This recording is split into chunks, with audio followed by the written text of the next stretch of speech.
अस्सलामुअलैकुम साथियों, मैं फैज़ान रज़ा आप सभी का एफ़आर नॉलेज नेटवर्क में स्वागत करते हैं।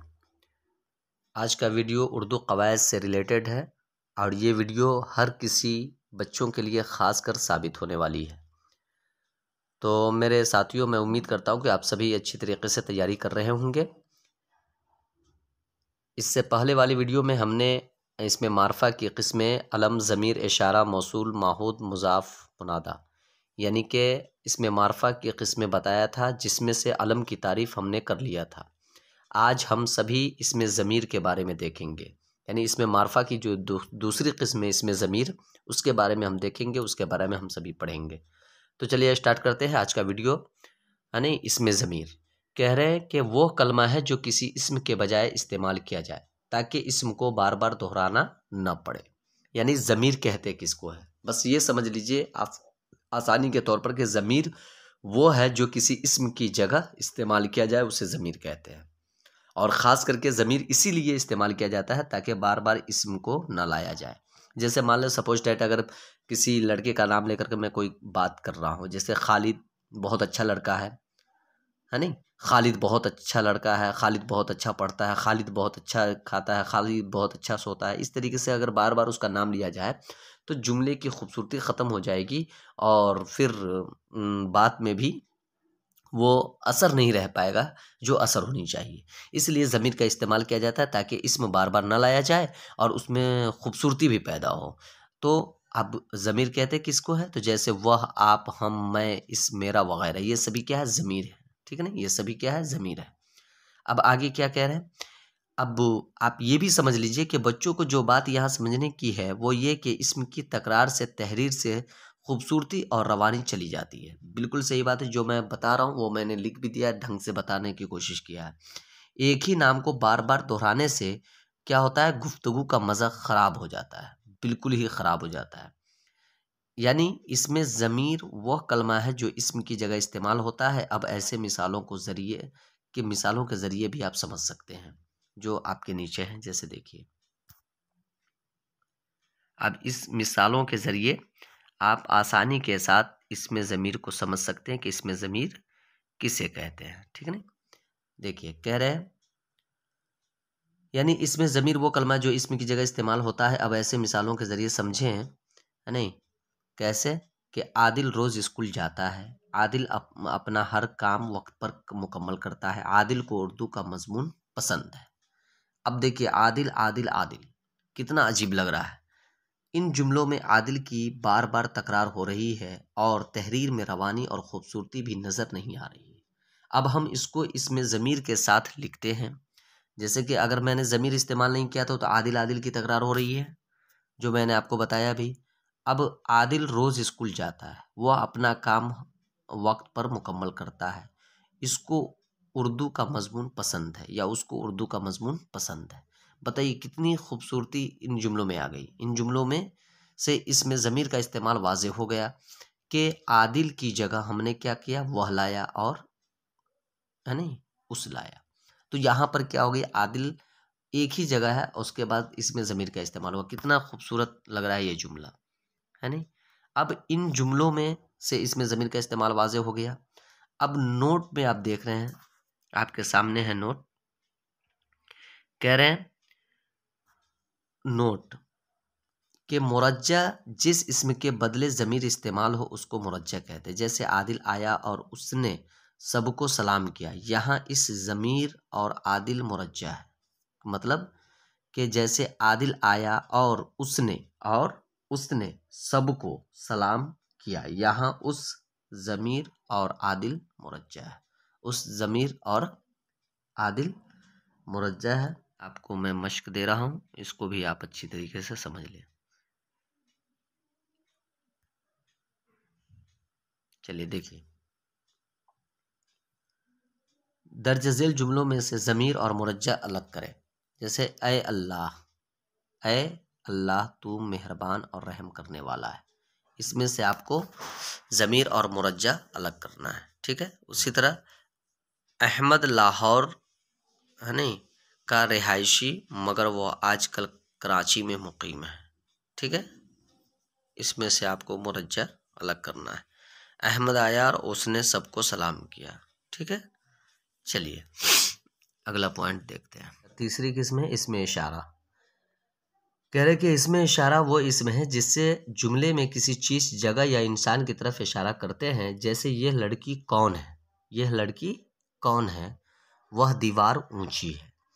अब इस जुमले में हम क्या देख रहे हैं कि यह और वह इसमें इशारा है, यह और वह इसमें इशारा है। कैसे है कि जब हम बातचीत या गुफ्तगू करते हैं तो बाज़ औक़ात किसी शख्स या चीज़ की तरफ इशारा करते हैं। ठीक है, जो लफ्ज़ हम बतौर इशारा करने के लिए इस्तेमाल करते हैं वो इसमें इशारा कहलाता है। देखिए, एक होता है कि इससे पहले हमने ज़मीर में पढ़ा, तो ज़मीर में हमने क्या पढ़ा, खालिद अच्छा लड़का है। ठीक है, खालिद बहुत नेक है, खालिद बहुत पढ़ाकू है। इस तरीके से अगर बात करेंगे तो वो ज़मीर इस्तेमाल नहीं हुआ, लेकिन कहेंगे खालिद अच्छा लड़का है, वह पढ़ रहा है या वह पढ़ता है, वह अच्छा खेलता है, तो ये क्या हो गया, वो उसके लिए ज़मीर का काम कर रहा है।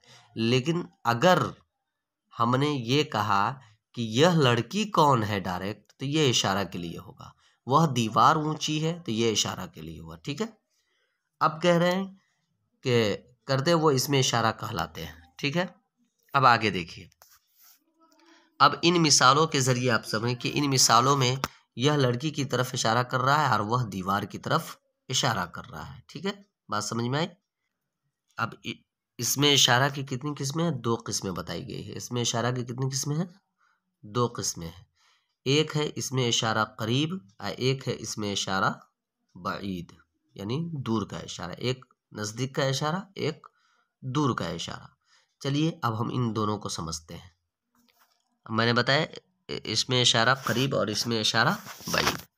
अब करीब किसे कहते हैं, कह रहे करीब के लिए यह का इस्तेमाल करते हैं, करीब के लिए यह का इस्तेमाल करते हैं और दूर के लिए वह का इस्तेमाल करते हैं। तो आप याद रखिएगा इसमें इशारा कितनी किस्में हैं, तो 2 है। एक इसमें इशारा करीब और एक इसमें इशारा बाईद।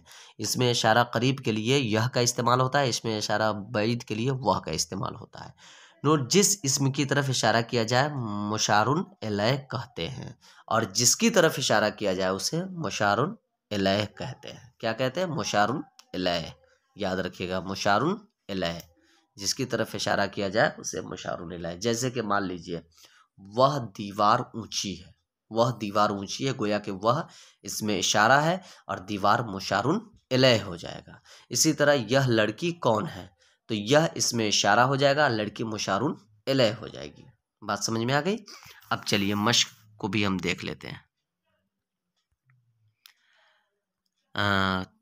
लगभग 5 मश्क हैं यहाँ, इसको आप देखिए कि दर्ज झेल जुमलों में मुनासिब इसमें इशारा लगाएं। जैसे लड़के क्रिकेट खेल रहे हैं, तो अब क्या कहेंगे, लड़के क्रिकेट खेल रहे हैं, तो अब यहाँ पर जो मुनासिब होगा वो आपको लगाना है। किताब मेरी है, आदमी के पास मेरा कलम है, बच्चा रो रहा है, लड़कों को बुलाओ, लड़कों को बुलाओ। अब इस जगह आप खुद सेट करें कि इस जगह पहले में वह आएगा या यह आएगा, सेकेंड वाले में यह आएगा वो आएगा, जो आता है वो आप लगा सकते हैं। चलिए, तो ये तो बात हो गई इसमें इशारा की। अब आगे हम सभी देखते हैं इसमें मौसूल। हम सभी किसके बारे में पढ़ेंगे, चौथी किस्म इसमें मौसूल। अब इसमें मौसूल क्या होता है, कह रहे कि वो नातमाम इसम जिसका मतलब पूरे जुमले के बगैर समझ में नहीं आ सकता। इसमें मौसूल वो नातमाम इसम होता है जिसका मतलब पूरे जुमले के बगैर समझ में नहीं आता, यानी जब तक पूरा जुमला नहीं बोला जाए वब तक बात समझ में ना आए। जब गुफ्तगू और बातचीत में बाज़ दफ़ा ऐसे अल्फाज आ जाते हैं, है नहीं, बाज़ दफ़ा ऐसे अल्फाज आ जाते हैं जब तक उनके साथ एक जुमला मिलाया न जाए वो मानी नहीं देते और न ही उनकी वजाहत होती है। इस किस्म के अल्फाज को मौसूल कहते हैं, याद रखिएगा। यानी जहाँ पर गुफ्तगू या बातचीत के बाज़ दफ़ा ऐसे अल्फाज आते हैं जब तक उनके साथ एक जुमला मिलाया न जाए वो मानी नहीं देते हैं और न उनकी वजाहत होती है, उस किस्म के अल्फाज को क्या कहते हैं, इस किस्म के अल्फाज को मौसूल कहते हैं। मसलन जो, जिस, जिन, ये, जो, कुछ, जो, कोई वगैरह, ये सभी क्या है, इसमें मौसूल है। इसमें मौसूल है। यानी अब गुफ्तगू के ज़रिए अपनी बातों को दूसरों तक पहुंचाना, उसे इसमें मौसूल कहते हैं। ये तन्हा अकेले कोई मानी नहीं देते हैं जब तक कि उनके साथ कोई जुमला मिलाया ना जाए। अब कैसे? अब देखिए, नंबर 1 है कि जो बच्चे मेहनत करते हैं वो कामयाब होते हैं। तो यहाँ पर जो क्या है, इसमें मौसूल है। अगर मान लीजिए जो ना होता तो बच्चे मेहनत करते हैं वो कामयाब होते हैं, तो इस तरीके से क्या होगा, आपको बात समझ में नहीं आएगी। इसी तरह यह वही लड़का है जिसको इनाम मिला था। अब ये वही लड़का है, जिस हटा दिया जाए और सिर्फ ये कहा जाए ये वही लड़का है को इनाम मिला था, ये वही लड़का है को इनाम मिला था, तो क्या सही लगेगा? जैसे मान लीजिए मैं इसको ख़त्म कर दिया। अब आप पढ़िए, ये वही लड़का है को इनाम मिला था। बात समझ में नहीं आ रही, इसलिए जिस लगाने के बाद यानी ये इसमें मौसूल हो गया। ठीक है, चलिए, जिसका काम उसी को साझे। अब यहाँ पर जिसको हटा दीजिए, का काम उसी को साझे। क्या बात समझ में आ रही? नहीं आ रही। तो जहाँ पर इसमें मौसूल उसे कहते हैं जिसके बगैर कोई मुकम्मल जुमला समझ में ना आए, उसे इसमें मौसूल कहते हैं। इन मिसालों में जो जिस अल्फाज के बगैर बेमानी है, याद रखिएगा। तो ये तो आपने इसके बारे में आपने जान लिया। अब आगे देखते हैं, इसके मश्क को देखते हैं। चलिए, मश्क। अब इस मश्क को देखिए, दर्ज झेल जुमलों में से इसमें मौसूल तलाश करें। अब आपको तलाश करना है। नंबर 1 है, जो वालिदैन का अदब नहीं करते वो हमेशा नाकाम रहते हैं। जिसको इल्म हासिल करना है मदरसे जाए। जो आम पसंद आए तोड़ लो। तुम जिस दिन चाहो आ जाओ। ठीक है नहीं? जो कल नहीं आए थे वह खड़े हो जाएं। अब यहाँ पर इसमें मौसूल क्या है उसको आप तलाश करना है आप सभी को। ठीक है, चलिए, अब इसमें नकरा के अक़साम, इसमें नकरा के अक़साम कह रहे, इसमें नकरा की 6 किस्में हैं। इसमें नकरा की, इसमें मारफा की आपने किस्में पढ़ लिया। अब इसमें नकरा की 6 किस्में हैं। पहला है इसमें ज़ात, पहला है। दूसरा है इसमें सिफत, दूसरा है इसमें सिफत। तीसरा इसमें इस्तिफ़हाम। चौथा इसमें किनाया। पांचवा इसमें मस्दर। और छठा इसमें मुश्तक। याद रखिएगा, ये 6 अक़साम हैं जो इसमें नकरा के हैं।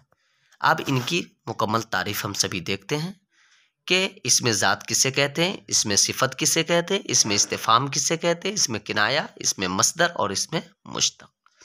इस सभी के बारे में हम सभी अभी पढ़ेंगे। तो चलिए देखिए, इसमें ज़ात कह रहे हैं कि इसमें ज़ात वह इसमें नकरा है, इसमें ज़ात वह इसमें नकरा है जो एक किस्म की चीज़ को दूसरी किस्म की चीज़ से अलग पहचानने के लिए इस्तेमाल हो, अलग पहचानने के लिए इस्तेमाल हो। मसलन औरत, लड़का, हाथी, शेर, कुर्सी। औरत, लड़का, हाथी, शेर, कुर्सी। मेज़, सेब, आम, सोना और चांदी। ये इसमें ज़ात हो गया। अब ये क्या कह रहे हैं, देखिए, ये सब इंसानों, जानवरों और चीज़ों के नाम हैं। इनके नामों की वजह से हम इन्हें एक दूसरे से अलग कर सकते हैं और पहचान सकते हैं। यानी एक चीज़ की हकीकत दूसरी चीज़ों से अलग पहचान जाए और उससे कोई वस्फ मुराद न हो। बस ये समझ लीजिए, ये इसमें ज़ात उसे कहते हैं जो हम हर एक चीज़ को अलग नामों से जान सके और अब साथियों, इसमें ज़ात की 5 किस्में हैं। इसमें ज़ात की कितनी किस्में हैं? 5 किस्में हैं।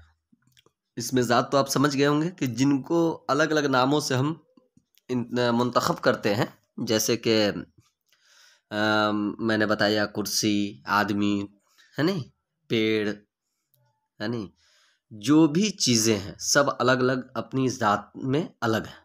अब इसके 5 किस्में हैं। इसकी कितनी किस्में हैं? 5 किस्में हैं। इसमें मुसग़्ग़र, इसमें मुकब्बर, इसमें ज़र्फ़, इसमें आला, इसमें सूत। ये 5 किस्में आपको याद रखना है।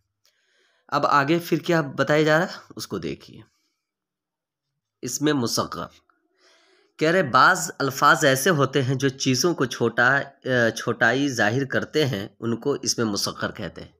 यानी किसी भी चीज़ को, बड़ी से बड़ी चीज़ को छोटा करके दिखाना, वो इसमें मुसग़्ग़र होता है।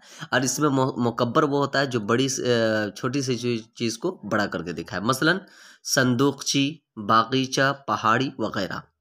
अब इसमें आप देख सकते हैं कि दाम से, है नी, दाम से दमड़ी, है नी, शीशा से शीशी, प्याला से प्याली, भाई से भैया। तो ये क्या है? भाई से भैया, प्याला से प्याली। प्याला बड़ा है, इससे हम प्याली कर लिए। शीशा बड़ा है, इससे हम शीशी कर लिए, है नी। दोम से दुमड़ी, दोम बड़ा है, इससे हम छोटा कर दिए। तो जो बड़ी चीज़ को छोटा करके हम दिखाते हैं, यानी वो मुसग़्ग़र कहलाता है। अब आगे मुकब्बर की बातें। अब इसमें मुकब्बर देखिए, कह रहे वो इसम जो किसी इसम की बड़ाई जाहिर करे, यानी बड़ा करके दिखाए। जैसे महाराजा, है नी, शहसवार, छत्तर वगैरह। अब इसमें आला, कह रहे वो इसम जिसमें औजार या हथियार के मानी पाए जाएं, या किसी ऐसी चीज़ का नाम हो जिसके ज़रिए से कोई काम लिया जाए। बस इसमें आला कहते ही हैं उसको जिससे हम कोई काम ले, जिससे कोई काम ले, यानी उस चीज़ के ज़रिए जो काम ले। अब आपने, है नी, क्या है, आपने मकसद सुनार बढ़ई के पास औजार देखे होंगे। इसी तरह सिपाही भी मुख्तलिफ हथियार इस्तेमाल करते हैं। इन सब को इसमें आला कहते हैं। अब जैसे देखिए, आगे हम देखते हैं इसमें आला कौन कौन सी चीज़ें हो जाएंगी। तो जैसे कलम, चाकू, है नी, छुरी, है नी, चाबी, चिमटा वगैरह, ये सभी इसमें आला है। क्योंकि कलम है, उससे भी हम काम करते हैं लिखने का। चाकू है, काटने का काम करते हैं, है नी। छुरी है, जिससे हम वो उससे भी काटने का काम करते हैं। या छड़ी ले लीजिए, उससे हम मारने का भी काम करते हैं। चाबी, है नी, खोलने का काम करते हैं। चिमटा, है नी, पकड़ने का काम करते हैं। यानी वो चीज़ जिससे हम कोई काम ले, वो इसमें आला कहलाता है। अब इसमें सूत किसे कहते हैं, उसके बारे में हम देखें। कह रहे इसमें सूत वह इसम है जो किसी जानदार या गैर जानदार इसम की आवाज़ को जाहिर करे। इसमें सूत वह इसम है जो किसी जानदार या गैर जानदार इसम की आवाज़ को जाहिर करे।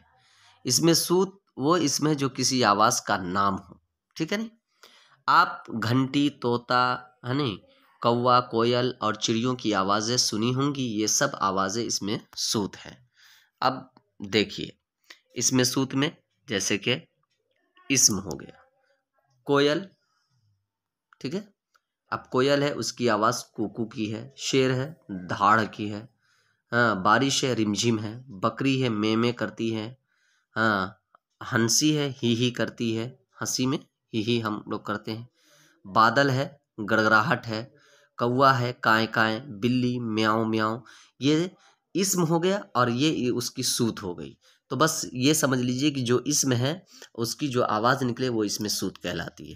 ठीक है, चलिए अगला पॉइंट किस चीज़ का है, इसमें ज़र्फ़ का है।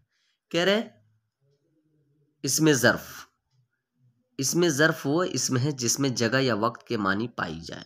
ठीक है, यानी इसमें ज़र्फ़ वो इसमें जो जगह या वक्त का नाम हो।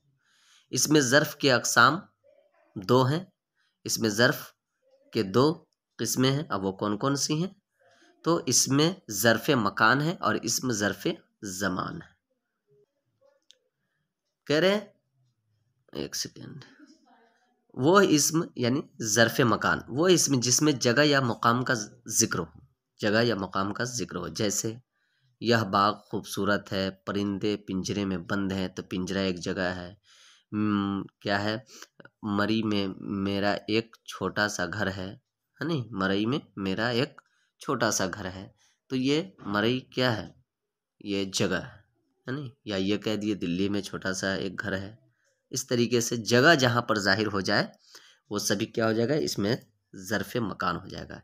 इन मिसालों में घर, पिंजरा और बाग जगह के नाम हैं। मज़ीद मिसालों में समझिए मस्जिद, है नहीं, समझिए इनमें मस्जिद, मदरसा, यहाँ वहाँ, रेगिस्तान भी हो सकते हैं। ठीक है, बस ये समझ लीजिए जहाँ पर जगह का जिक्र हो वो ज़र्फ़ मकान होता है। अब ज़र्फ़ ज़मान देखिए, दूसरी किस्म है ज़र्फ़ ज़मान की। कि वो इसमें जिसमें ज़माने या वक्त का जिक्र हो, वो इसमें जिसमें ज़माने या वक्त का जिक्र हो, जैसे सुबह, शाम, दिन, रात, कल और परसों वगैरह। मिसाल के तौर पर बच्चे शाम में क्रिकेट खेल रहे हैं, तो ये शाम क्या हो जाएगा, ज़र्फ़े ज़मान हो जाएगा। सुबह सवेरे उठना सेहत के लिए अच्छा है, इसमें सुबह ज़र्फ़े ज़मान हो जाएगा। अहमद रात को जल्दी सो जाता है, ये रात क्या हो जाएगा, ज़र्फ़े ज़मान हो जाएगा। ठीक है। अब इन मिसालों को देखिए। कह रहे इन मिसालों में इन मिसालों में शाम, सुबह, सवेरे और रात इसमें ज़मान है। ख़त कशीदा अल्फाज के आगे इसमें ज़ात के अक़साम के नाम लिखिए। सारा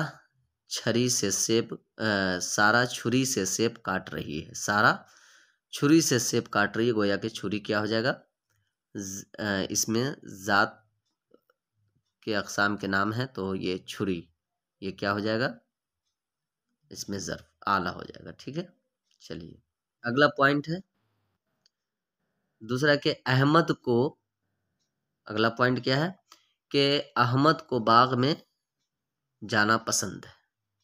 तो ये क्या, बाग क्या हो जाएगा, ज़र्फ़े मकान हो जाएगा। अम्मी हमेशा संदूकची अलमारी में रखती है। अब इसको भी आप चुनिए। मुझे हमेशा बादल का गरज से खौफ आता है। बादल के गरज से खौफ आता है, डर आता है। महाराजा हाथी पर सवार बड़ी शान और शौकत से चला आ रहा था। तो जो भी ख़त कशीदा अल्फाज है उसके बारे में बताइए क्या है वो। अब इसमें सिफत, अगली किस्म है इसमें सिफत। कह रहे हैं कि इसमें सिफत इसमें सिफत इसमें नकरा की एक किस्म है। ये वो कलमा है जो किसी इसम या ज़मीर की भलाई, बुराई, तादाद या मिक़दार को ज़ाहिर करता है। ठीक है। जैसे कि सिफत एग्जेक्टिव विशेषता ही है ना। मिसाल, होशियार लड़का, बदतमीज़, 4 रोटी, थोड़ा सा पानी, ये सभी क्या है, इसमें सिफत में शामिल हो जाएगा। वो अल्फाज जो किसी इसम के बारे में बताए कि वो कैसा, कौन, कहाँ और कितना है, वो इसमें सिफत है। अब इन मिसालों में होशियार सिफत है जो लड़की की खूबी को बयान कर रहा है। बदतमीज़ बच्चे की बुराई को बयान कर रहा है, बच्चा कैसा है, बदतमीज़ है। इसी तरह 4 तादाद को ज़ाहिर कर रहा है और थोड़ा सा मिक़दार को। ठीक है। तो सिफत मिक़दारी, सिफत अददी भी इसे कहते हैं। चलिए अगला देखते हैं। कह रहे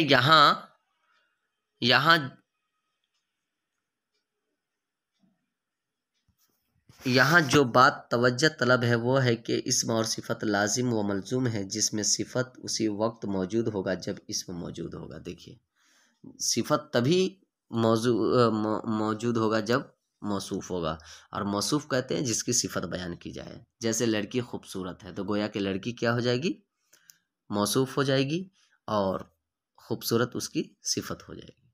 बाज़ दफ़ा ऐसा भी हो सकता है कि जुमले में एक से ज़्यादा इस्म हो लेकिन किसी एक ही इस्म की सिफत बयान की गई हो। ऐसा कभी होता है कि इस्म 2 हो लेकिन सिफत किसी एक की हो। सिफत इस्म की हालत बयान करता है। सिफत क्या करता है, इस्म की हालत बयान करता है, कौन, कितना, कितनी, कैसा, कैसी वगैरह। मसलन अब इसमें मिसाल में क्या देखना है आपको कि ये 2 मीटर कपड़ा है, ये 2 मीटर कपड़ा है, ये कितना, तो ये क्या हो जाएगा, इसमें सिफत हो जाएगा।